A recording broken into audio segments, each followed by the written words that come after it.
Hey everybody, it's Eli.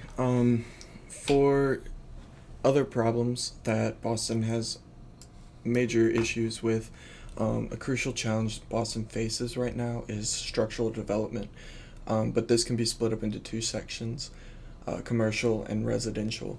As of now, there are many commercial building projects in the Boston metro area, especially downtown and heavily populated areas like around Fenway Park, which is Boston Red Sox Park, and just those kind of popular areas people like to go to. Many of the construction projects down in those areas or up in those areas are office areas, shops, labs, and places for companies, both current and incoming, to do research.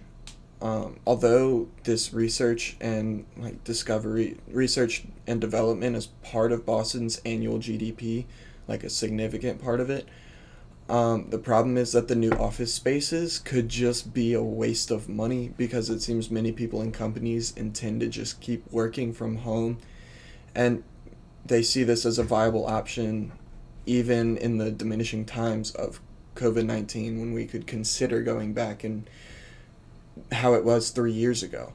Um, Although the construction continues to add upon Boston's negative impact on climate change, and it's just producing more carbon, more greenhouse gases. Just it's more resource intensive, things like that. And the new companies with that will start to drive up housing demand and housing prices due to their demand for workers, and the salaries that they'll potentially pay. So that leads into the second problem, which is Boston's problem for housing, and not just building housing that's affordable. Although it has a stable housing market like availability and whatnot, it still struggles to have a stable, affordable housing market.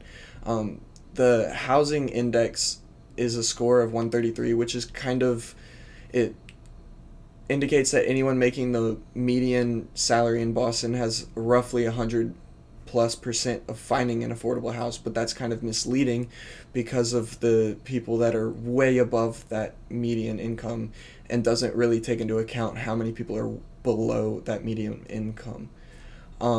So it can't really truly be claimed as affordable.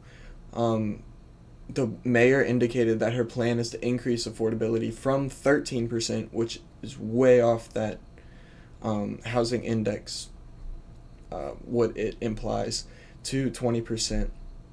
But it's imperative that these projects be at the forefront of development for Boston because all these new companies coming in makes affordable housing much more important.